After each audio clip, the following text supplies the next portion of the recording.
All right, Bert, I'm telling you right now, I don't know what the hell HBO was thinking, picking the Dallas Cowboys for Hard Knocks and not the Detroit Lions. Bro, Every they're messing up. They are. I don't know what Jerry Jones did. How many handies Jerry Jones gave out to HBO executives in order to get the America's team covered, but you've got to be shitting me with that. This guy, Dan Campbell, every time I turn on something, he's saying something ridiculously awesome. And yeah, I just same shit. I just want the Lions to be good. Lions, don't let Dan Campbell down. All right, Bert, theme song.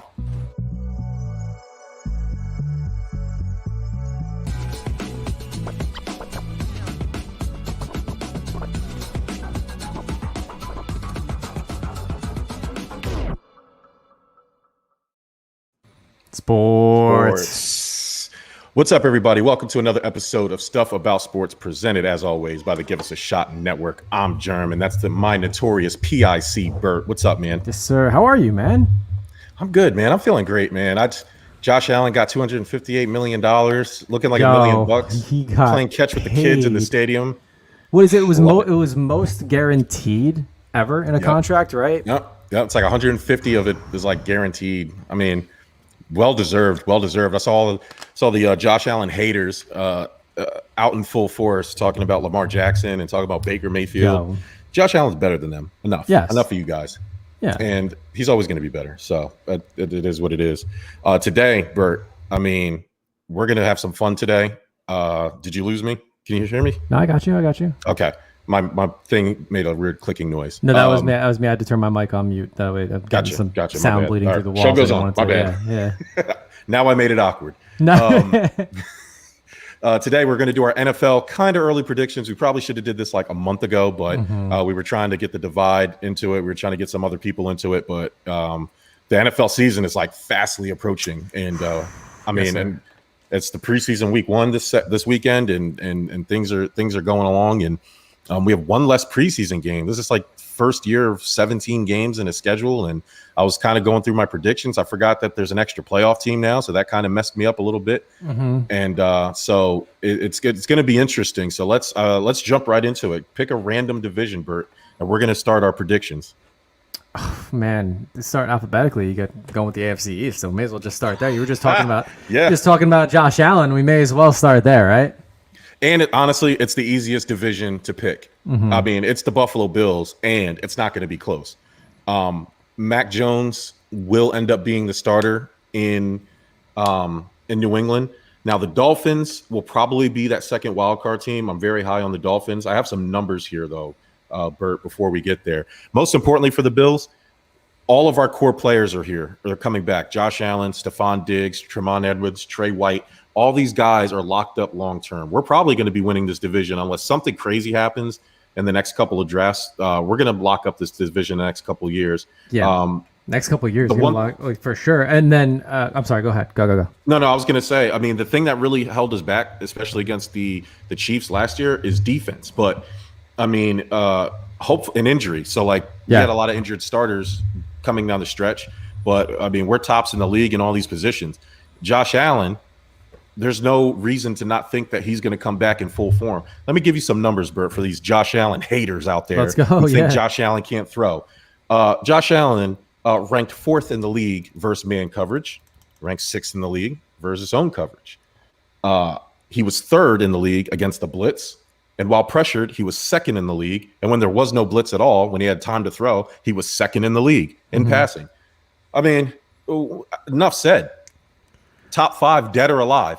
All right. I mean, look, And- top 5 in the NFL, but when you're talking about the division and the offensive power that the Bills have right now, and yes, they had some losses offseason wise. Andre Roberts, John Brown going away weapon, but I mean, gaining Emmanuel Sanders, get a veteran wide receiver in there alongside Diggy Fresh. Why not? Matt Breida, take him from the Dolphins too. So another one.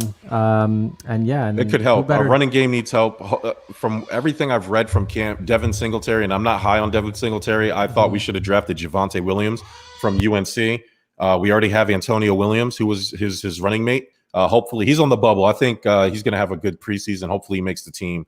I'm actually picking Antonio Williams to make the team over Matthew Breida because I just think that we need more of a power back. We have Zach Moss. I think we'll need another one, and I think we'll leave all the flash and dash to Devin Singletary. But Outside of that, I mean, we had a couple of star and key offensive linemen opt out last year because of COVID and didn't play at all, and they're both coming back this year, and they're actually two of the better linemen we have. So we'll see. Yeah, I mean, the one thing that the Bills have is depth, right? And I mean, when you're looking at guys like Breda and you're like, hey, listen, solid, experienced NFL guy, but we're not sure if he's going to make the starting squad, maybe practice squad.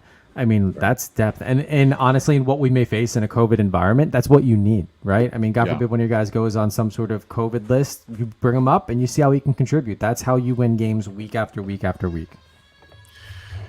We got Buffalo.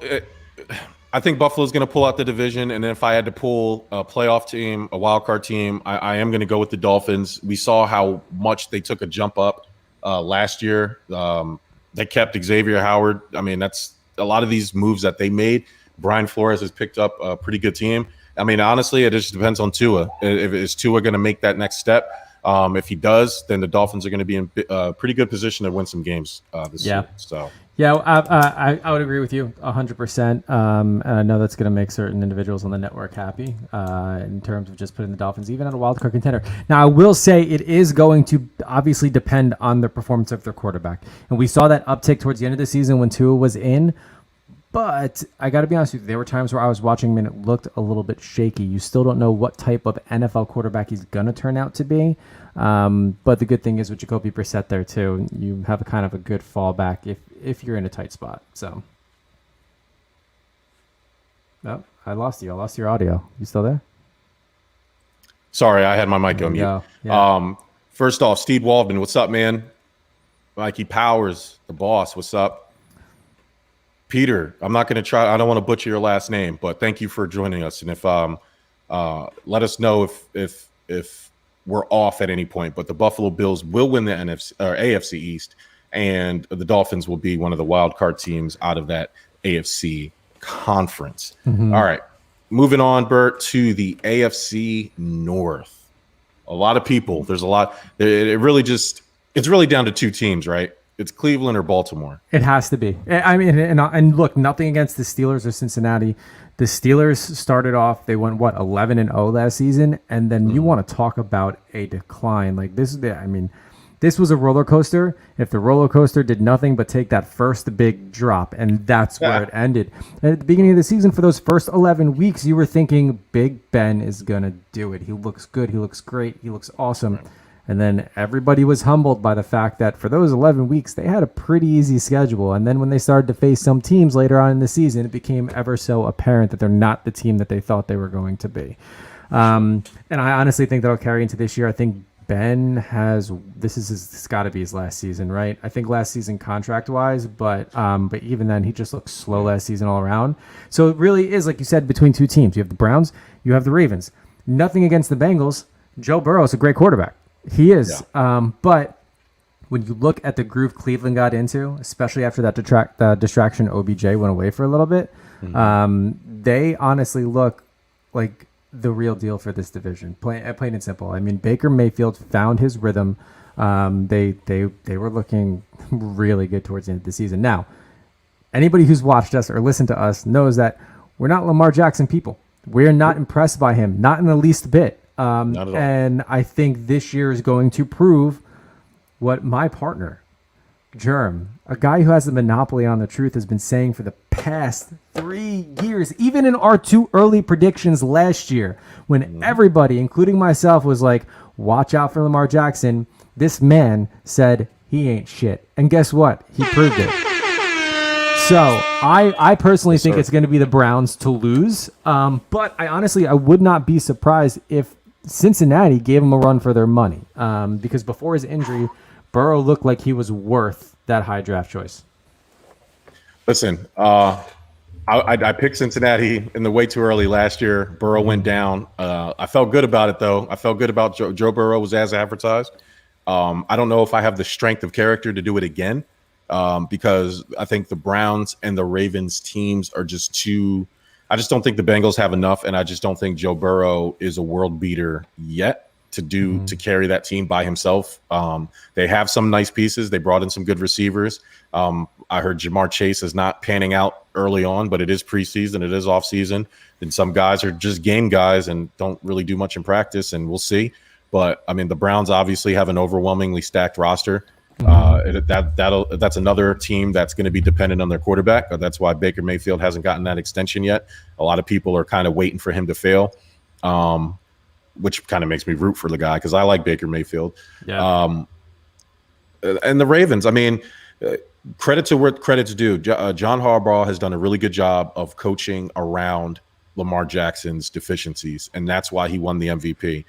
The reason why he's falling apart, and the reason why me and you have talked about extensively for the last couple of years, just watch his playoff performance. It doesn't matter what you do in the regular season. When the game is on you, Lamar Jackson has disappeared because he just doesn't have it. Now, I'll shoot Lamar Jackson a little bit of bail. He doesn't have a great receiving core.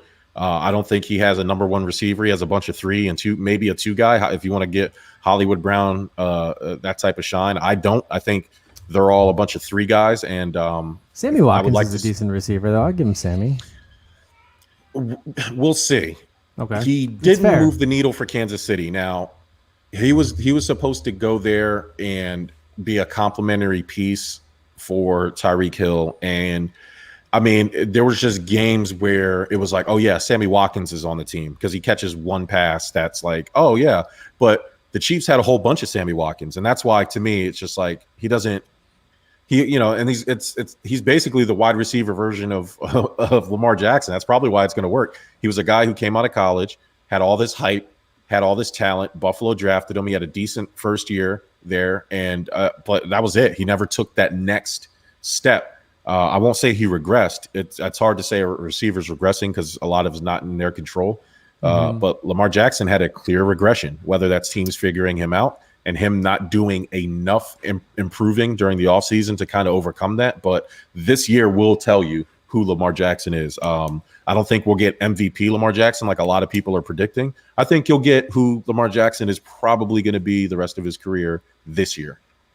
Yeah, absolutely. I would agree with you. I'm not. I know a lot of people are still high on Baltimore. I'm not sold in the least bit. I think it's because teams have figured out who the quarterback Lamar Jackson is. Like they know his style. They know for the fact that, hey, listen, if you're going to have good coverage, he's going to run, and defenses are preparing for that. Or I mean, we saw the dare I say the Cam Newton effect, right? When Cam came in first year, nobody knew how to play him, and then second year they caught on, and then he just became the Cam not we know today because there has been a decline all around, but they just figured him out. And I think the same held true for Lamar Jackson. They're both very similar quarterbacks.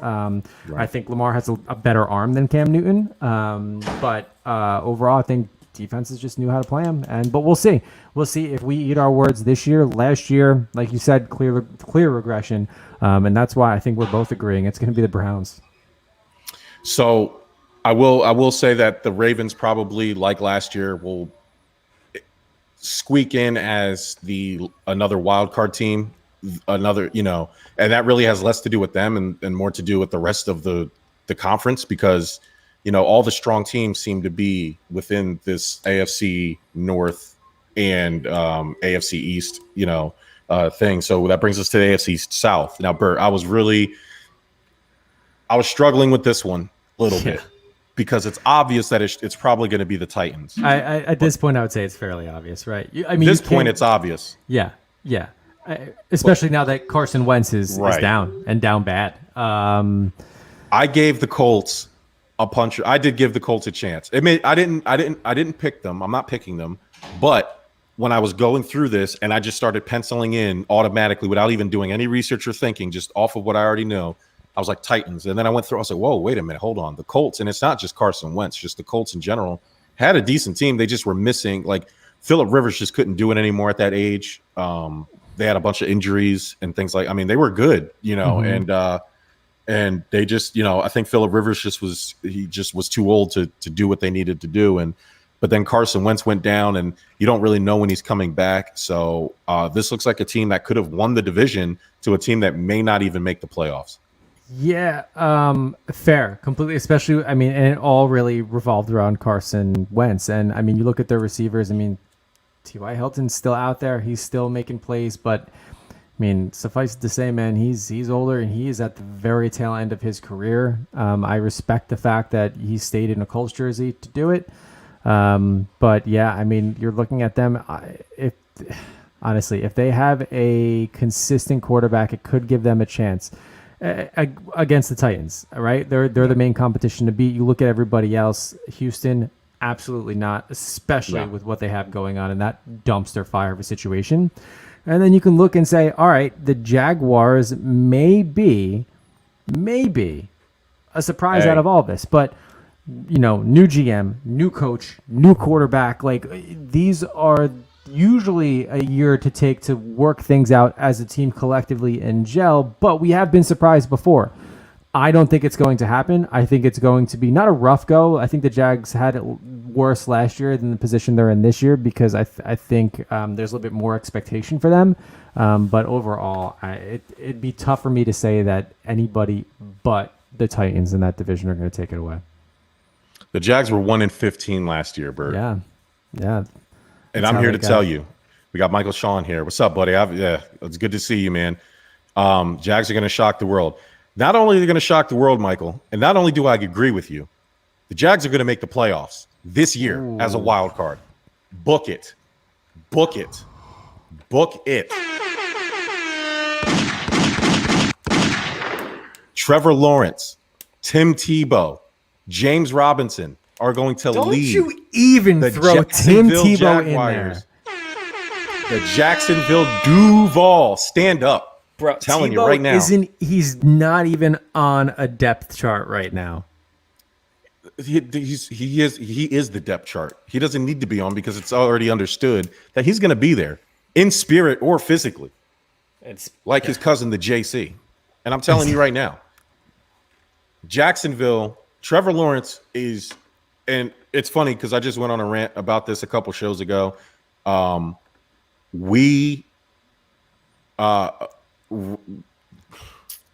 look at Mike. Hated on your soundboard, bro. No. The soundboard, I was like, yo, how did you do that? I said, yo, the divide over there got the big guns. Yeah. Mike, stop distracting though, because I need to hear Germ's logic on the fact that the Jags are going to be a wild card team, despite the fact that we literally just spoke about two other AFC divisions, both of which had top two teams.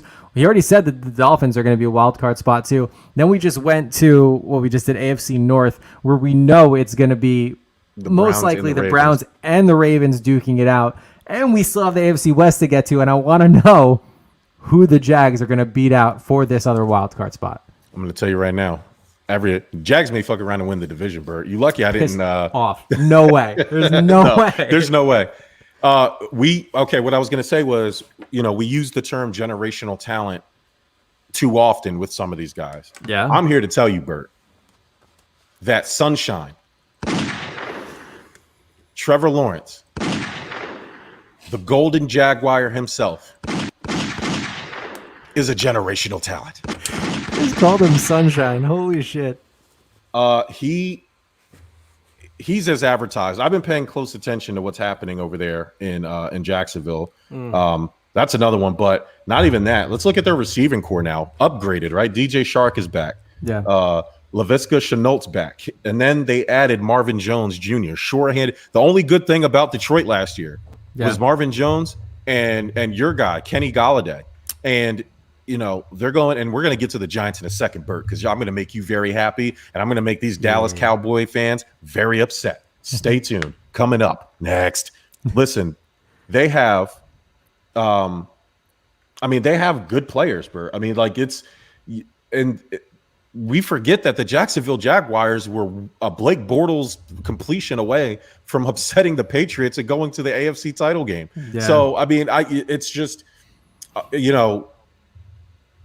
the team is not as bad as the 1-15 record shows. If you go back, I said, man, there's no way that this team was 1-15. They had a lot of injuries. They lost a lot of close games. And unfortunately, they didn't have a quarterback. And so, we'll see. I like Gardner Minshew. Gardner Minshew said that he hasn't taken a shit in weeks because he doesn't believe in number 2. He only wants to be number 1. He's another one of those guys that I wish was better. I wish he was good. I really do. Well, he's not. That's why he's needs a guy playing like up his character. Like, if this NFL thing doesn't work out, you're going to see him on WWE. There's no doubt in my mind. Oh, yeah. He's playing it up. So, I mean, on paper, they have talent to upset a lot of teams. The biggest factor is going to come down to NFL coaching. And that's, I think, where they have a little bit of a disadvantage with Urban Meyer at the helm. Granted, great coach at a college level. We have seen this before, though. We have seen great college coaches come to the NFL, and it just doesn't translate. The Pete Carrolls aside, you look at the boy in Alabama who came and destroyed an NFL team and went right back. That we don't dare speak his name. But look, we'll see. I'd like to be pleasantly surprised. I like to think that the Titans are actually not going to walk away with this. But it's tough to. I mean, the reason and the logic is like right in front of us. So, I mean, we'll see. They had 6 one-score games. They're 1-5 in those 6 games. There was a couple other games where just some bad bounces. And let's look at their. I mean, we just talked about their roster. They have 5 first-round picks, 3 top 10 in out of those 5 in the last 3 years, all starting this year. It's going to come together, and I think they're going to be. And again, it'll depend on Urban Meyer. It'll depend largely on because as we've already seen the process play out, where the quarterback is definitely more important than the coach. Yeah. With Tom Brady and Bill Belichick, the legacy rankings we were going through all last year. Trevor Lawrence has to be good for this to work. If he's anything like Russell Wilson or Dak Prescott were their rookie year, like not looking like rookies, I'm not saying he has to be like extremely productive and he just has to not look like a rookie, which I'm sure he'll have his ups and downs. But if he can look anything like a competent NFL quarterback, that team is going to be really competitive. And maybe I'm embellishing and saying, maybe they'll make that wild card, but I wouldn't be shocked if they made that wild card is what I'm saying. Yeah, I mean, there's a lot of pressure on Trevor Lawrence right now because of the position he's in, being number 1 overall, and going to a team that has a lot of raw talent. But I honestly think that, and granted, nobody will, and we have to put him on a pedestal because of the number 1 overall. But you almost look at him hoping that he's going to have almost like a Justin Herbert type season, where he's going to fly under the radar at first because there's low expectations, and then just completely blow it out of the water. You know who I'm taking out of that AFC West? Nobody, because the Chargers. No, they're not the Chargers, because the Chargers, Bert, the Chargers are going to win the division. Boom, I got it. I'm calling it. That means the Chiefs. I was going to say even over Kansas City, huh? The Chiefs are not going to make the playoffs, Bert. Bold prediction. This is nonsense. We didn't even get to the NFC yet, and I already want to end the show. How can you say that? You've got to be kidding me. How do you go to a Super Bowl back to back, winning one of them, and then the next season to not even sniff the playoffs? Is what you're saying? Absolutely by math, Bert. By strict math, and hopes and dreams that the Jacksonville Jaguars will shock the world. Bert, statistically, 3 and now it'll be 4 of the previous year's playoff teams don't make the playoffs the next year. I'm just doing simple math. How many of those were Super Bowl bound teams, though? Patriots not included. I'm about to say Patriots, but their circumstances were a little different. This is the theory that I'm working with, Bert, and it's the same theory of why people were making fun of the USA men's basketball team for losing to like Nigeria and things like that. The rest of the world catches up to you, and the rest of the world in that particular galaxy is called Justin Herbert. And he's coming for all your stuff, Patrick Mahomes. And let me tell you, I love what the Chargers are doing. The Chargers, like the Jaguars, lost a lot of bullshit one-possession games thanks to the ineptitude of Coach Anthony Lynn. That problem is no longer a problem. He's gone. He's out of here. This is what happens when you get a hot coordinator. Some guys, hey, when you're a good salesman, doesn't make you a good sales manager. You're a good coordinator, Anthony. Stick with it. You never should have left the Bills. But anyway.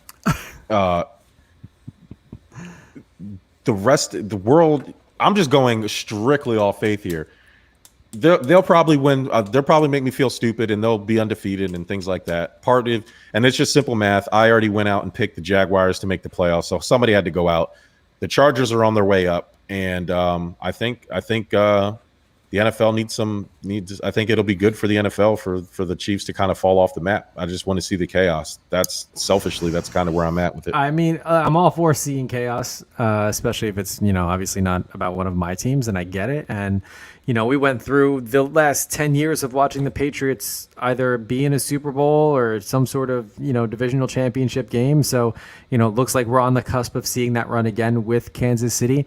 I don't think, and I understand your reasoning behind simple math, and obviously someone had to go, but to say that the Chiefs will not even sniff the playoffs to me is absolutely, that's just crazy talk. It is. I think it is crazy in that talk. division, but I do think the Chargers have a wild card shot, and that's it. And the only reason, dare I say, the only reason that I'm putting them above the Raiders, because the Raiders year over year have talent. Their problem is John Gruden. It has to be at this point. And I think this is his last ride as head coach. If they don't make the playoffs, there's no reason why they need to keep him anymore. Doesn't he have like a 10-year contract or something He's got ridiculous? something absolutely ridiculous. And what bothers me is I love Derek Carr. I think he's very talented. But I mean, man, it's just not. Free Derek Carr, man. This is crazy. Yeah, it's not working. And they got younger, great receivers, but overall,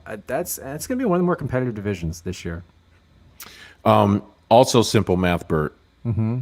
There was a time there that, I mean, we look at it now with at the box score. You look at the box score, and the Chiefs were 14-2. They had 8 one-score games, Bert, last year. Yep. And they're 8-0 in those one-score games. So kudos to them for winning, but they could have lost, right? They could have. They could have, and so they weren't as good throughout the season as the final score, I guess I would say, indicates. They need to get better at certain things. There was a little bit of a backslide, but because Patrick Mahomes is so excellent, he was able to overcome that. Even though there were games he didn't play particularly well. No. The game against the Chad Bills. Henne, the machine. Huh? Chad Henne, the machine. Oh, yeah. Filling in the gap. I like Yeah. Chad. I like me some Chad Henne, man. Yeah. Yeah, I just would love to see the Chiefs not make the playoffs. I mean, they probably will, and the Chargers will be out, and that's probably how the simple math works. The Chargers will probably be good enough to make the playoffs, but who knows? And it probably will be the Chargers over the Jags, and the Jags will probably be awful again. And but I want the Jags. It's Tim Tebow. Yeah, it's got to mean something. No. No. I understand Bert, wanting, but no. Yeah, the Raiders, no shot. That's over with. They're going to blow that thing up pretty soon here. And the Broncos, they have no even worth defense. mentioning They have at no this point. secondary. Yeah. They don't have anything. They'll be lucky to win. I guess you can't go 8-8 anymore, but they'll be lucky to be any. Well, I guess you can't go 500 anymore, right? It's like there's no more 500 teams, so No. I mean, they'll be Not sub until 500. they add another game. Yeah, they'll add 18. This 18 is coming. You know why they're 17? Because 18 is too much of a jump. Like it's too sacrilegious to get rid of 2 preseason games and jump to 18 off the rip. They're going to give us 17 for like 2 years. Watch, and then they're going to be like, you know what, this is silly. Let's go ahead and.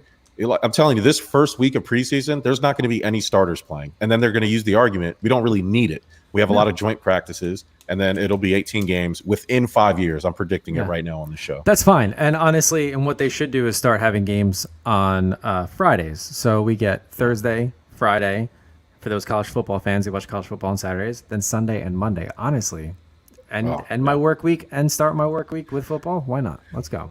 That would be great. I would even be a proponent of stacking Thursday games. Give us a 6 o'clock and a 10 o'clock, or give us a 4 o'clock on a Thursday. Who cares? Yeah. I mean, people are a lot of people working from home on Fridays now. I mean, we'll stay up late. I'll stay up late. I wouldn't mind a Friday game. I don't know how the logistics works with the TV deals. That's why I said, hey, I love the doubleheader Thursday night games. Give us 4 games on Thursday. Give us a couple games on, and then a couple games on Saturday. Like, there's East no Coast, need to have West all Coast. these 1 o'clock games. Well, yeah. There's no need. Put them on Thursday prime time, so some of these teams can get some shine and be done with it, because nobody watches all the 1:00 games. Those are where the bums play anyway.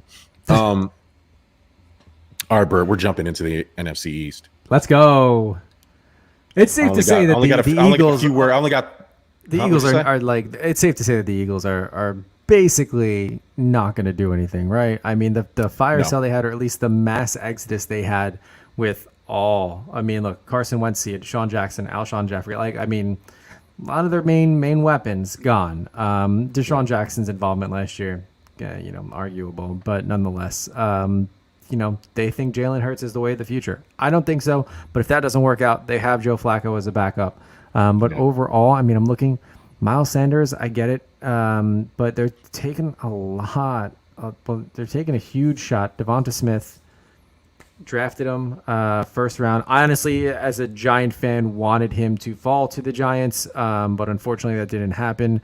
But overall, I mean, I'm looking at them on paper. Do they have potential? Yes, but I don't think it's going to be more than my New York Football Giants.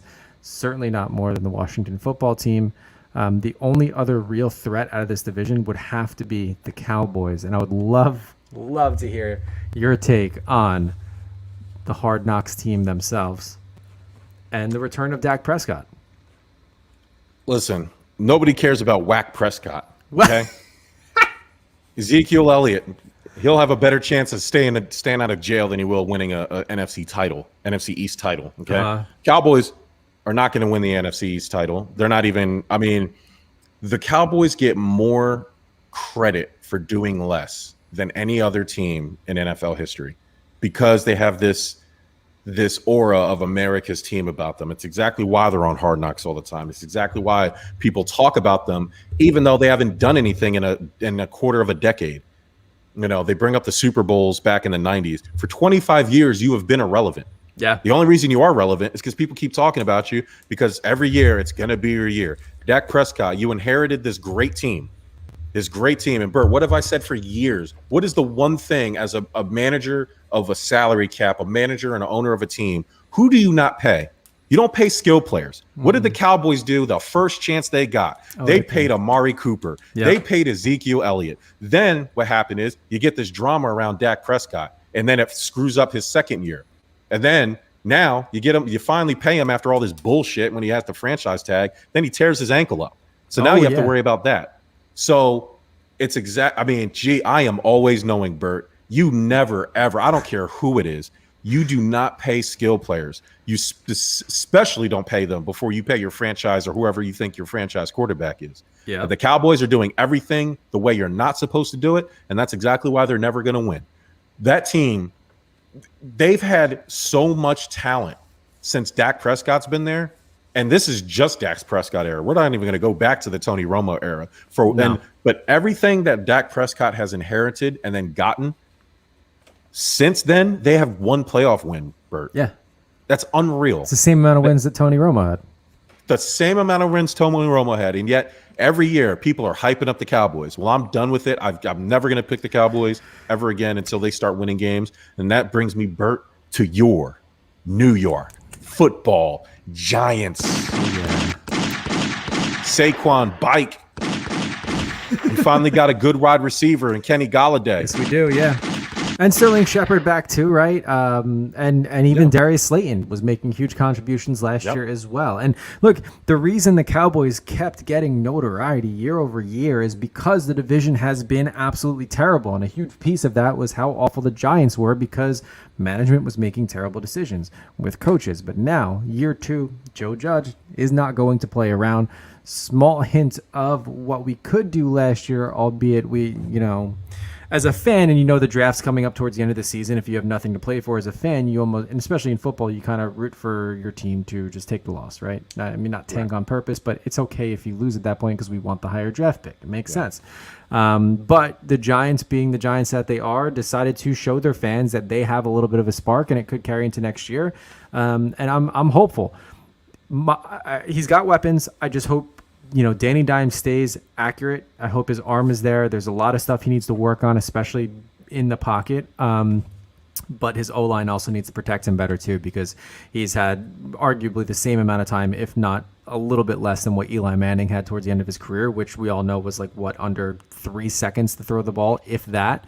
Where I still think they need help, and they have a little bit of depth is the tight end position. That's only because year over year, my faith in Evan Engram gets worse and worse. The kid, he's got like oil slicks on his hands. Like I don't know what it is. He can't catch a cold. Like it's terrible. But with the addition of experienced receivers, hopefully, I mean, that's just going to be an outlet, and he can just use his size to block and go from there. So I'm really confident in the Giants this year, especially in this division. I think the biggest competition is going to be the Cowboys, but I could be mistaken. And really, from the Washington team, they've got nothing to prove. They've got a lot of positions that they're fighting for starters for right now. So, I mean, everybody down there is certainly going to be, playing because, like I said, they got nothing to lose, and they can really surprise us all. I think the Eagles are probably going to end up last in that division.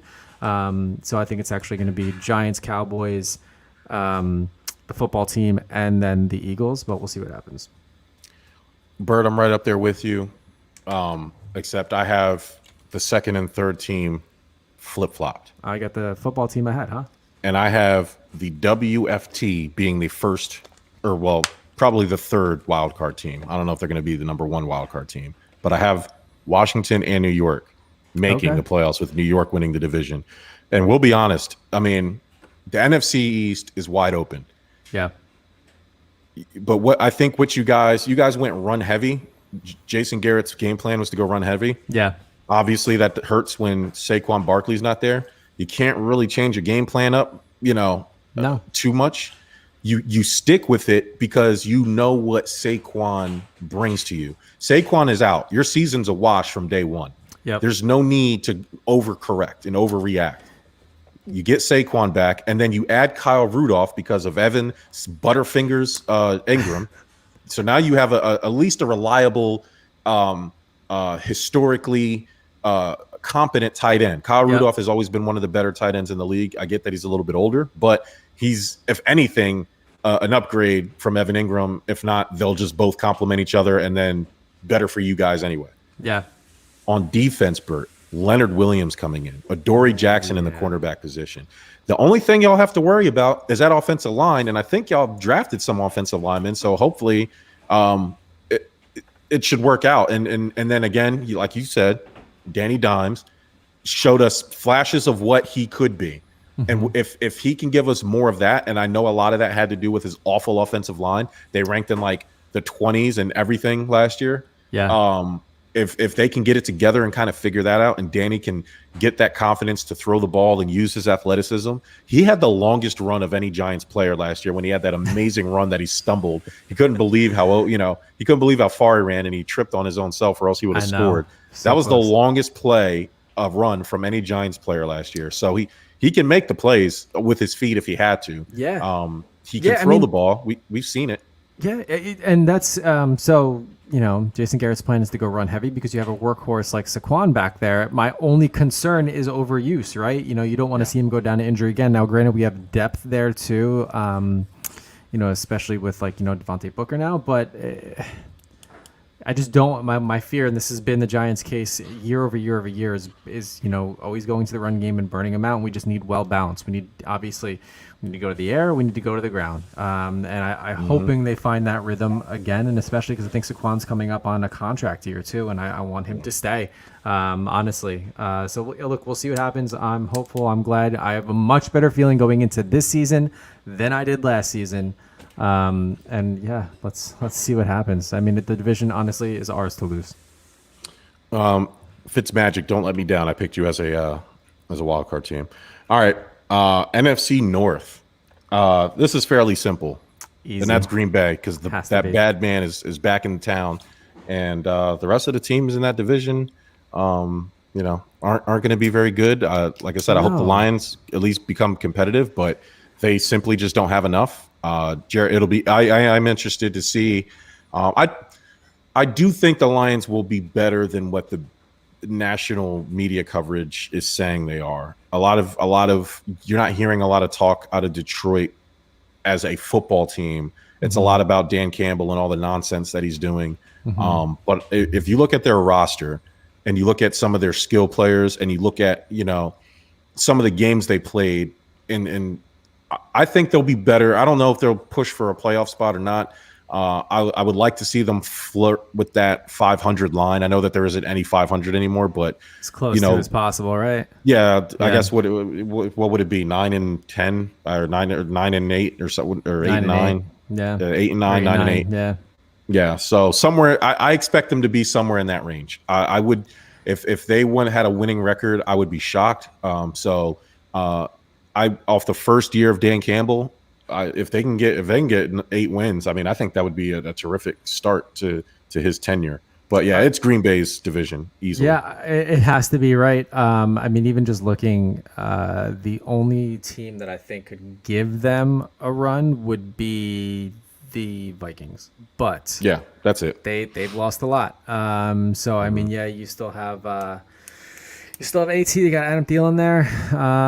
Kirk Cousins, of course, the man who's not afraid of COVID. And I mean, Dalvin Cook on. Yeah, I get it. But we know this is Aaron Rodgers last season, and when you post out on social media a picture of the Last Dance, and as close as he came last year, even despite all of the, dare I say, front of the house drama that he went through this past season too, and off season, and you said it, the bad man is there. He's going to come out like a bad man, and he is going to fuck shit up. And I'm sorry, Mike, I know you're listening and you don't like harsh language on a network, but you can't talk about Aaron Rodgers, and especially what he's about to do this entire season, without saying the F word. He's just gonna fuck it up. He is. Wholeheartedly. I think they're gonna take it. There's no questions asked for me. And I don't even see a wild card team in any of the other teams in this division. The only other one would be possibly the Vikings, but like you said, they lost. It'll be interesting. Yeah. That leaves us with that brings us next to the NFC South. I mean, that's the Bucks. I mean, come on now. Just exactly what we just went through. I mean, they what did they lose? Nothing. Let's go looking through all the season moves. They gained. Gio Bernard, I get it, but I mean, honestly, they've been stacked with talent to begin with, and a lot of people aren't high on Gio. I am and have been since he came up through Cincy. But yeah, okay, they lost LaShawn McCoy. What did he play? One snap. Yeah, he played like 3. Whatever. Yeah. So yeah, look. We're looking at the same team we saw just win the Super Bowl. The receivers stacked. When you have Antonio Brown in your wide receiver 3 position, I mean that is what it is. Gronk's still there. Come on. Look at the depth chart. That's really all you need. And I mean, in a division that also lost a lot, they gained and stayed consistent. That's it. Atlanta. Yeah, the only other team, I mean, Michael Thomas has to be punched in the air right now. Like he has to. It's either Jameis Winston or Taysom Hill throwing him the ball. I'm surprised he hasn't asked for a trade yet. So I don't see the Saints being any type of competitive. The Falcons, I'll never. The Falcons, no, I'll never. No. Who? The Falcons, you'll never. Never, ever, not until Matt Ryan leaves. That's it. Not until the champion of the Hall of Very Good, Matt Ryan. I mean, you want to talk about overrated. You want to talk about somebody who gets so much credit. Overrated. You want to talk about a guy who the Falcons have been so mediocre for so long that anything that looks good, you guys want to put him in the Hall of Fame. That's who Matt Ryan is. You guys understand that all those gaudy stats that you guys keep throwing in my face when we argue about this, they all came in garbage time, right? You understand how this works. When you lose, you throw the ball a lot. And when you have Julio Jones and you have Roddy White at the beginning of his career, you had all these great players, receivers, and you don't do nothing with it. I mean, when you're up 28-3 in a Super Bowl in the half, and now granted, a lot of people are screaming via their phone or their computer or however you're watching this, but no, Bert, that was a defensive issue. It was, but then your offense still goes back on the field, and it's like they stopped. It's like they thought 28 points was enough, and you're like, hey, we're not going to try anymore. It's fine. We only got another half of football to play. But look, they lost Julio Jones. And they lost what's his face? I'm completely blanking on his name right now. Gurley. Yes, thank you, Todd Gurley. So they're clearly hurting. And then guess the only other team there would be the Panthers. They're getting a fresh start with Sam Darnold. Man, listen, let me tell you, I live here in North Carolina, for those who don't know, and there are people killing the Panthers. They chose somebody who may or may not be salvageable in Sam Darnold over Justin Fields, who's going to sit there and rot in Chicago for a little while until they decide to do the smart thing and let him play. If you're Carolina and you're starting over, start over, because the best of Sam Darnold isn't better than the best of Justin Fields. I don't care what happened in the past. Yeah. There's no way you could watch those two quarterbacks in college at the height of their powers and tell me that Sam Darnold was better than Justin Fields is. He does more for your team. I didn't understand it, but I think they already made the move for Sam Darnold, and it was one of those things where it was like, we already made our choice. We can't bring in another young guy. They're trying to like half restart, and it's not going to work, and they're going to end up restarting anyway. And Sam Darnold will end up being on another team here pretty soon. That team's not going to be competitive either. So, and Matt Rule will probably lose his job. We already talked about the Saints. They're out of here. That brings us, Bert, to the last division, the NFC West. Yeah. Bert, I'm going to do it. Are you? I'm going to pick those San Francisco 49ers. Oh, okay, I thought you were going with another red team. Not by Trey Lance, who some are claiming he's a generational talent because that's the buzzword, keyword. Yeah. No, led by the porn star smashing, debonair looking, cute boy, Jimmy Garoppolo, Jimmy Graps. Jimmy G. Finally, he's going to wake up and ascend to the level of Tom Brady light that everybody thinks he was. And they're going to win that division, Bert. And then you know who's going to place as the third and final wild card team in that division out in that conference? Those Los Angeles Rams, Bert. Yep. That means the Arizona Cardinals, who have DeAndre Hopkins and A.J. Green, and those Seattle Seahawks, who have Russell Wilson and whoever else is left from the Legion of Boom, they're not going to make the playoffs, Bert. Book it.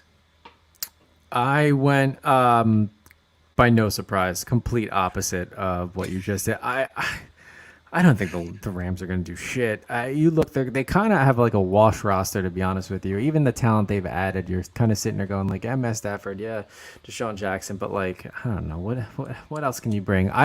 Honestly, the Cardinals look good to me to win that division, and I think their only competition is going to be the Seahawks, because despite who they lose year over year, they still find a way to compete and take what you want from his crazy conspiracy theorist mind. Pete Carroll can coach, and sure honestly, and Russell Wilson is a steady quarterback. Let's be honest with you, he is a force to be reckoned with when he's on. But yeah, so I'm going Cardinals, Seahawks wild card, but I think that could go either way. I'll give you the Niners pick. I don't think division winner, but could be wild card. I just don't think. I'm not a believer in Jimmy G. I'm not. I haven't seen much from him. I appreciate his off-field game, but in terms of on the field, I think he's stunted. Now, I know Belichick was high on him and wanted to keep him, but there's obviously, with what he was going through with Tom Brady at the time, and it was the right move. But you'd think you'd want to take the word of a great like Bill Belichick and his eye for talent, but for me, he just hasn't necessarily done it. So I'm going Cardinals, Seahawks wild card, leaving potential for the 49ers to also wild card. It was hard to watch. It was hard to watch the Rams last year, actually the last couple years, and not come away with the thought process that Jared Goff was holding them back. So that's my line of thinking. I do, even though I'm not that high on Matt Stafford, I do think he is a considerable upgrade to Jared Goff in terms of what he brings to the table for a team like the Rams, who seem to, they were in the Super Bowl not that long ago. Correct. It's just, like I said, Jared Goff kind of held them back from winning that. Well, yeah, they didn't score like a touchdown. Yeah, I don't think either team did. Yeah, or a throwing touchdown. So I kind of, I'm just, for me, they have enough around basically the Rams are everything that Detroit didn't give Matt Stafford outside of Megatron. I know that's hard to say, like, wow, you had Calvin Johnson and you still couldn't get it done, but they also never had a running game. They never had an offensive line. Their defense was never very good. It's just, he has all those things now. He has Cooper Kupp and Robert Woods, who might be one of the best 1-2 duos in terms of receiving in the league. Maybe, I don't know if they're top 3 or 5, but they're up there. I would say, but maybe we'll do that show next week. But they have a good team, and the Niners have a good team too. They're both two teams that seemingly were a quarterback away from reaching where they wanted to go. Mm-hmm. And so it'll be very interesting to see how that goes. Seattle, it's over. It's over, ladies and gentlemen. Shut the lights off. Russell Wilson will be ending up on a new team here pretty soon. Pete Carroll will be retiring, mutually agreeing to part ways with the Seahawks after this year, after a disastrous year. Book that. You can book that. That's going to happen for sure. So Niners, shout out to my Aunt Jackie, who's a huge Niners fan. She check her out at True Blue Tattoo over there in Bristol. If you guys, she was on Ink Master. She's really, really good. Nice. All right, Bert, that's it for the predictions, man. Okay. Are you ready for your Giants to win the NFC East? I can't wait. Oh man, I can't wait to watch a winning team again. Oh, I bet. All right, real quickly, let's end this show with a little over/under properly rated, huh? Let's do it. Let's do it. Sports comedies. We did like the Academy Award edition last week. We're gonna do sports comedy this week, and I'll come up with something for next week in terms of sports movies. Maybe maybe we'll do like just all basketball movies or something like that. I don't know. Okay. We'll figure it out. Or animated. I don't know. There's plenty of animated sports, or well, not like Teen Wolf, Space Jam, things like that. Mm-hmm. All right. So sports comedies, Bert. First up, The Replacements. That's the Keanu, right? That's the Keanu Reeves. That movie's underrated. Underrated. It's brilliant. First off, Keanu Reeves. Enough said, right? But the level of like subtle comedy, I'll say, in there is perfect. Yeah. I will say I respect your underrated. I will say that The Replacements is properly rated because I don't think anybody claims it's a great movie, and I don't think anybody. I think people. It's one of those movies that when it comes on cable, you stop and watch it. Yeah, because it's funny and it's good enough to watch it again. Hey, Harry, what's up, man? He says, who do you guys think will be the worst team in the NFL? Holy crap. He says he thinks it's going to be Denver. I don't know if I want to say Denver. If I had to pick the worst, I'm going to say Houston Texans, man. Yeah, I don't know what they have. I was just thinking that Denver's not a bad pick. God, I mean, used to hearing the Jets all the time, but I honestly think they're not going to be the worst team. Denver's not a bad pick at all. Denver or Houston, I would have to say. Yeah, I can't even pick the Jets. Browns are good again. You can't pick them. Can't pick them. And the Jags, you have to think the Jags have to win more than one game this year, right? The Jags have to win more than one game. They have to. I mean, based on who you see, I'm kind of looking through the list of the teams here that we just did. The Lions are always going to be in a play for that. You never really know. For me, it's more wishful thinking. I just think they're going to be better than – I personally think they're going to be better than what people say. And the Falcons can – who knows. But if I had to pick one team, I think I would lean more towards Houston than I would Denver because – it's just a mess over there right now, and that's just me. But yeah, it's replacements for me, Bert. Every time it's on TV, I watch it. It's just funny. There's always something. Hey, I was actually thinking about this earlier. Out of all the players that were on the replacements, who do you think would have gotten signed once the league got back started? Like, who would have made it to the main roster? Kicker, right? Nigel, right? Yeah. He was kicking like 60-yard field goals with ease. Like, you need that. Well, he's smoking and drinking too. That's awesome. He's like Kenny Stabler with a leg. Yeah. Let me see. I picked Denver because they really messed up in the draft because they did not take Justin Fields. Listen, but their defense is they're always going to be known for defense. The one thing they needed help with last year, they had no run game to help Drew Lock, and Drew Lock is trying to find his voice as a passer. They drafted Javonte Williams, the guy I wanted Buffalo to take, and they somehow fucked that up. And and so I'm really rooting. I'm pulling for Javonte Williams. He's going to be a good running back for you guys. Philip Lindsay is getting up out of there. And Javonte, mark my words, Javonte Williams will be a fantasy stud this year. If you need a second running back, I don't know if I'd make him a starting running back in fantasy, but if you need a quality second running back for fantasy, a flex running back, Javonte Williams will be that guy. You heard it here first. I'll try to draft him if I can. All right, Bert. The next movie, Caddyshack. I think I know your answer on this. I think it's properly rated. I think that movie deserves all the comedy accolades it gets. I love Bill Murray. I love, Rodney Dangerfield. I have a feeling you're going in a different direction, though. Bert, man, we've worked together long enough where we've been friends even longer. And that's exactly why the answer is only overrated. Hell yeah, Bert. What do you guys... what makes this movie a class... Okay. What I will say is, I get that the movie came out in 1980 or whatever the fuck it came, like early on. 80s or even early late 80s. 70s. Yeah. The comedy's different. I understand ageism very well. Mm-hmm. I rewatched it recently. It's not a bad movie, Bert. It's just it doesn't deserve its reputation. Mm-hmm. Bill Murray wasn't that funny in the movie. He's just stupid. Like it was just stupid sketch. Like he wasn't funny. The gopher puppet thing was terrible. Chevy Chase was almost unbearable.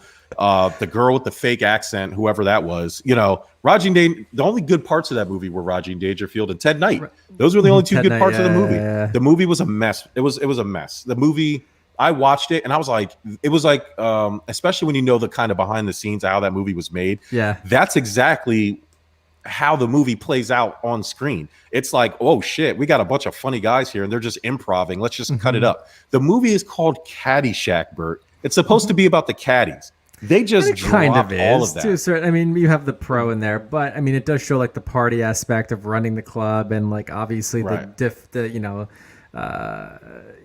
the rich combined with the caddies that are just trying to make a living and stuff. I get it, and it doesn't hold up as much as it used to, but I will still watch that movie and laugh. Yeah. I will. I think and like I said, the movie, still a classic for me. It's a classic because at the time that type of comedy and the way they did it, it was like a sketch comedy movie. Yeah, and so I understand the cult popularity of it, but it's overrated. It's not that good of a movie. Like it's not. It's I don't understand. Like people make it seem like you have to go watch Caddyshack. Like no, you don't. It's no. Why it's okay. Yeah. I mean, listen. If it's on, don't go out and looking for it. But if it's on, I guess whatever. On a Sunday morning, you're not doing nothing. Before football starts, I guess you can throw it on the old Netflix. Yeah. All right, Bert. You know how Die Hard's a Christmas movie. And I got a lot of flack in the streets saying that this movie up here is not a sports movie, but the movie's about a sports team. Mm-hmm. So it's a sports movie, and that's Ace Ventura. So listen, yes, by comparison to other movies, but guess what? By comparison to other Christmas movies, you wouldn't consider Die Hard a Christmas movie, but it is because it happens 100%. On Christmas, just like Batman Returns. And by that logic, you have to associate Ace Ventura with sports. He's a pet detective searching for a missing dolphin with the Miami Dolphins. Dan Marino's in the movie. Dan Marino is in that movie. Yeah, it's a sports movie. I am going to say that's another properly rated for me. It's also one that probably doesn't hold up with time, but since I saw it when it first came out, and Jim Carrey, that was like the peak of his wacky characters. I still think it's funny. I'm gonna say properly rated. Bert, I agree with your logic. However, I think that this movie is underrated. Really? It's the opposite of Caddyshack. Caddyshack was funny when it came out and in the early years coming up, and then it kind of lost its luster. Ace Ventura was, even as a box office smash, and I think that had more to do with Jim Carrey doing it. Mm-hmm. But when I remember watching it when I was younger, and I thoroughly enjoyed the second one more. Yeah. and I never bothered. I was like, the first one. But then I watched it a couple weeks ago at the Firehouse, and it's hilarious. Yeah. Jim Carrey is a genius. Every line in that movie is, even the subtle jokes are funny. And Jim Carrey makes it, just his overacting. It's brilliant. Everything about it is funny. It's underrated. As people need to go back and watch that movie, and just, it's funny. Like it holds up. I actually disagree with you saying it doesn't hold up. I think it holds up very well. I'll I have think to go back Caddyshack and watch doesn't it. hold I haven't up. seen it in years. I'll have to go back If you and get watch a chance in the next couple days, hopefully before next show, watch it and we'll revisit it, and you let me know what you think. The reason why I partly did this list is because we watched Ace Ventura and The Replacements, and there's another movie on here we watched, and I just don't remember how great these movies were, or how not great, as in Caddyshack. And then another movie, and I have an apology to make here in a second, because this guy has 2 movies on this list, and I have to apologize to him. Blades of Glory is better than the sport it was about. That is true. Blades of Glory was a funny movie. I will give you that. It did not make this list, but I will say that Blades of Glory is underrated. Go check that one out. All right, Bert. I did this one for you, baby. Slapshot. I actually watched this movie for you. This movie, still to this day, and it's probably because it's a hockey movie, is underrated. It is. And you want to talk about Caddyshack? I get how that humor may not apply now. This is just a gritty, funny hockey movie that you can still let, like, the jokes are still appropriate, because all it is just like ragtag shit talking hockey guys about like a D-League team trying to get scouts to watch them. Like you have a player coach in Paul Newman. It's brilliant. I will wholeheartedly say it's underrated. Bert, I watched that movie. I've heard of it before, and I will. I'm not sitting here trying to fake it like Stephen A. Smith. I don't know much about hockey. Stephen A. Smith will jump on a hockey broadcast and act like he's been watching the sport since he was 5. I'm not that guy. I watch it when it's on because Bert tells me to watch certain teams or something exciting's happening. I don't know what's going on, but I watch it. But I watch Slapshot because I know enough about hockey to appreciate the movie. And I will say, you don't have to know much about hockey to like that movie, because that movie is absolutely underrated. There's something about proud losing that sticks with you, and that's relatable. This movie had a tragic, funny, somehow happy, sad ending to it that made you feel like human. Like it just, something like you said, it's just a ragtag bunch of dudes, man. Like it was just what were the brothers' name? The Hanson brothers. Like them coming on. I'll never look at tinfoil the same after watching this movie, bro. Like this. If you haven't seen it, now, it came out in the 70s, so you have to you have to suspend a lot of things, and you have to kind of just put yourself there. I know it's harder to watch some older movies these days, but Slapshot was absolutely an underrated movie. Harry jumps in and says, "Can we give a shout out?" That's funny you say that, Harry, because the next movie on the list is The Waterboy. Go ahead, Bert. There's a lot of properly rated for me. Because this was early Adam Sandler before his character started to get annoying and sound the same. I think this is properly rated. When it came out, huge buzz, absolutely hilarious. And that's one that I will watch over and over again, even if it's on TV, just for those infamous lines, for the "you can do it" guy, for, his stupid stuttering, like the whole thing. And it's great. It's an underdog story, and it's absolutely hilarious. Properly rated all the way. The Waterboy is absolutely properly rated. It's exactly what people say it is. It's an Adam Sandler classic. It is a classic movie. It's a movie you should and absolutely have to watch and know the lines. You know what the lines are. People still quote the lines randomly throughout life, and it's part of the lexicon now, and then that's why it's properly rated. I don't think people give it too much credit, and I don't think people also don't give it the credit it deserves. I think it gets the exact amount of credit for what it is. It's a great movie. It's not complicated. It's not a masterpiece. There's flaws in the movie, but you will laugh every time you throw it on, even if you know where it's coming. It's like the one part that gets me to the snake. He's like, a snake ain't got no parts, but if I had to guess, we're eating the knee or something. Like he says something that, like, Kathy it's funny. Bates is like, what part It's of the just snake funny. do you think we're eating? Yeah, dude, it is. And even when she refers to his bedtime habits and it pans out, it's just piss stained sheets. Like it's just stupid humor like that just, man, it has me reeling. So I give Adam Sandler a hard time because I don't think he's funny. I don't think anything he does is funny. He does have the Water Boy is funny. And this next movie, I'll just get Adam Sandler out of the way so I can stop talking about him. Bert, Happy Gilmore.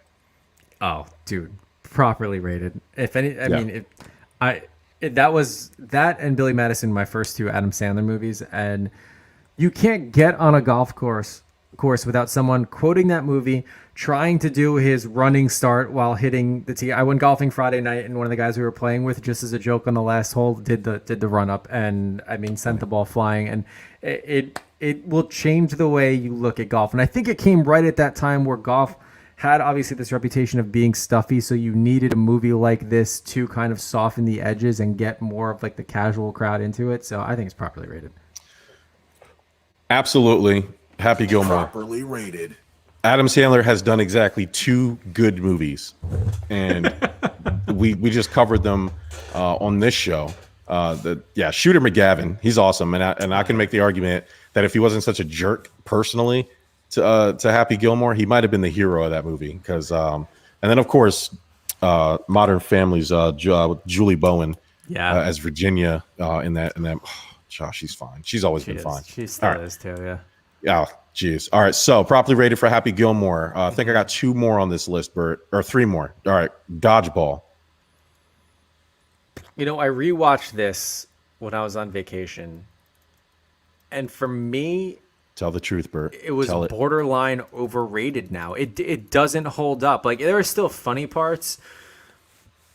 I don't know what this past time when I was watching it, I was just like, like this isn't as funny as I once thought it was. I mean, if you're watching it for the first time, I guess it holds up, but not that it's a bad movie. I just think it's over the hype now. It's overrated. Overrated. It's absolutely overrated, Bert. Yeah. How and I don't understand how a movie that has cameos, as I think it had Chuck Norris, William Shatner in it. The movie wasn't good. Like, let's call it what it is. It was Ben Stiller acting like a maniac, and it was Vince Vaughn being himself. I don't even think Vince Vaughn read the script. I think he just, he just did the movie, and that was it. I think it was one of those things like, you hear Matt Damon and there's some other actors that like know when the movie sucks halfway through and they kind of just bullshit their way through it. Yeah. Vince Vaughn absolutely did that with this movie. And who's that kid, the weird looking kid that was in Jeepers Creepers? Justin Long. Justin Long. Creepers was a good movie too. That's where he got his start, but that was a good movie for a horror flick. Yeah. Justin Long is the not funny version of Adam Sandler, where if he's in the movie, chances are it ain't going to be good. It's like Drew Barrymore. I don't know. Whoever keeps hiring that dude needs to stop it. Hey, Drew Barrymore and Justin Long were in a movie together I think it's called Going the Distance. It was like about a long distance relationship. That actually was a funny movie. I like Justin Long in a lot of the stuff that he's been in. He's also played like cameo roles in funnier movies. I mean, personally, not a knock on him, but overall, I think it was Ben Stiller playing a character. It wasn't bad for the time, but I mean, again, it doesn't hold up. I'm like, it doesn't hold up. As like, it just seems funnier. Speaking of Justin Long, I watched this horrible movie with him called Tusk, where he goes, it's like one of these indie films, and randomly a grown-up fat-ass Haley Joel Osment, yes, that Haley Joel Osment from The Sixth Sense, who was the cute, adorable kid, grows up to be a fat, balding, weirdo-looking guy. No wonder why he hasn't been in any movies lately. He's no fucking Brad Pitt, I'll tell you that much. He plays like a reporter investigating some weird doctor guy, and the doctor goes and turns him into a walrus, like a human walrus. It's a weird ass movie, and it was one of those indie film festival. It just looked goofy. Now imagine, and they didn't do CGI. He had like, it was Justin Long in like a walrus costume. Like, it looked like a walrus with Justin Long's face in it. It was gross, bro. It was gross. And knowing how awful you're describing it, I still want to watch the movie. So maybe I'll look into it. Watch it. It's weird. It's weird. It's like creepy weird. Steve Wallman says the Mets game has been rained out again, just like it was yesterday. Doubleheader tomorrow. Bert, here we are again, canceling games because of the fucking rain. No dome, yeah. God, ridiculous. No, put a dome. We would be watching the Mets right now. This is crazy. Some of us would probably be attending, Probably. Let's see. Another hockey movie I just watched recently, Bert. Goon, Sean William Scott. The first one or the second one? The first one. So this, I didn't even know there was a second one. I watched the they- first yeah, one. they made I think it's called like Goon 2, like Battle of the Enforcers or something. So this movie underrated because not a lot of people know about it. Loosely based on a true story. The character was an actual, like basically he was like a bouncer. He was known for fighting. Never stepped foot into skates, and there was a minor league hockey team in Canada. The writer director Jay Baruchel is actually one of Seth Rogen's friends. Has been in a lot of stuff like This Is the End and other one of his movies like Knocked Up and stuff like that. So when I heard about it come out being a hockey, I was like, all right, let me give it a chance. It's underrated. I think it's funny. I love Sean William Scott. Liev Schreiber's in it too. Unexpectedly. There's a lot of good actors in it. Yeah. The coach So- is from Sons of Anarchy. I can't remember his name. yeah, I forget his name. Whatever. Yeah, but yeah, it was cool. Don't go in expecting like grand production of being like some blow. Take it for what it is. It's a hockey comedy movie that's loosely based on a true story. I think it's underrated, but again, hockey guys. So Goon, absolutely. Underrated. Another one of those movies where you don't really have to know hockey or Yeah. know anything about hockey to watch it. It's not really about hockey. It's about everything. It's about the people and things like that. They're not like, it's not Mighty Ducks where they're trying to win some bullshit. It's like some Canadian hockey league bullshit. You know, I don't know. It's just minor league Canadian hockey, and it's about Yeah. it is more of like a personal story about Yeah. this guy who decided to give hockey a shot because his team needed a fighter guy. He needed an enforcer. So yeah. And Sean William Scott does a really good job in that movie. He does. So shout out to him. 'Cause a lot of people don't only give him his credit for American Pie movies, but he's actually a pretty good actor. I enjoy his Yeah. work. Last movie, last one of the night, Bert. Major League. overrated. Major off the bat. League. Off the bat, Bert. Off the bat, overrated. It looks still funny. It's one of those like over time where you're just like, I can do it. Like if it's on, I won't stop and watch it. Gotcha. And there's a couple of funny parts, but overall, I can honestly, if I went another day not seeing that movie, I wouldn't shed any tears. Bert, I'm glad you said that because I think that movie is absolutely, Underrated. Oh, and it's only because of one guy, and that's Tom Berenger. okay. And it's really a subtle, funny part of the movie, and he's not supposed to be funny. No. He is the only character. For those who don't remember, it's just a bunch of caricatures. You know, you have the Allstate guy, Lou Brown, smoking cigars, doing all his last at bat was hilarious. They have the other guy praying to the rum or tequila and the thing in the thing he has in his locker. Yeah. Pedro something. Just that it's Charlie Sheen, the announcer guy. Little known fact: if you watch that movie again, the bottle of Jack Daniels starts off as empty when the team is really bad and fucking up. But as the team gets better towards and all throughout the movie, every time you see him, that Daniels bottle is a little bit more full because he's drinking less because the team is good. It's a subtle little things you don't really notice until you watch the movie a couple times. Yeah. His demeanor's better. He's clearer. He's not all drunk as and but Tom Berenger looked like an actual aging ball player. He carried himself like a serious, and all around him was just goofy caricature stuff. But he was the only one that was like serious, and that's to me is hilarious. That's funny because he was doing it like it was a real baseball movie. I know that's on. I think that was the plan. I hope that was the plan. Yeah, it had to be. I mean, to be that grounding, like, hey, this is my last shot, and to have like all this another kind of just hodgepodge of characters, and he kind of grounded them all together. Yeah, that movie's underrated to me. I'm gonna watch it. I'm actually gonna watch it tomorrow at the Firehouse when I'm on shift, and because we got a bunch of baseball guys on my shift, so it's pretty cool. So, all right, that does it for that that round of over under properly rated. I'll have a different one next week. We'll try to we'll do like the goofy animated and fun like Teen Wolf type style movies. Space Jam 2, spoiler alert, overrated. Right. I was gonna say we can do another one of these with just LeBron movies, and they're all just overrated. So. They're all overrated. I mean, you hear LeBron say that systematic racism is why his movie flopped or whatever the fuck. Shut up, LeBron. The show would be another hour if we went into that. We can't. Oh my god, no, it won't be an hour. You know what it'll be? It'll be LeBron. You're an idiot. Everything you do, you're so dumb. Take your stacked Lakers team, go to hell, and when you get there, say hi to our Bryles for us because this is fucking ridiculous. Fuck, Jesus. That's it, Bert. I mean, we have the Give Us a Shot Network Football Fantasy Football League. Yep. A couple of people have reached out to me. about that. That is still going on. I'm actually going to send out the invites and open up the league this week. Yeah. And then the Bragging Rights, the Sports Podcast League, we finally got all our teams in, and I will be sending out invites to that. Other than that, Bert, you got anything else for us? Bucket of Doom in the next couple of weeks will be returning. Let's go. Can't And wait. Ty, yeah, Ty. Ty will be on the show. Yep. He's going to eat an onion. I've already talked to him about it. He only has to take 3 good bites out of it. He has to eat them. It's not one of these bite it and spit it out deals. no. He has to take 3 bites out of this onion. He doesn't have to eat the whole thing. I don't care how he does it, but he has to eat this fucking onion, and that is his punishment. And I can't wait because it's going to be hilarious. Oh, yeah. Oh. Yeah, Simone Biles, you piece of shit. Bro.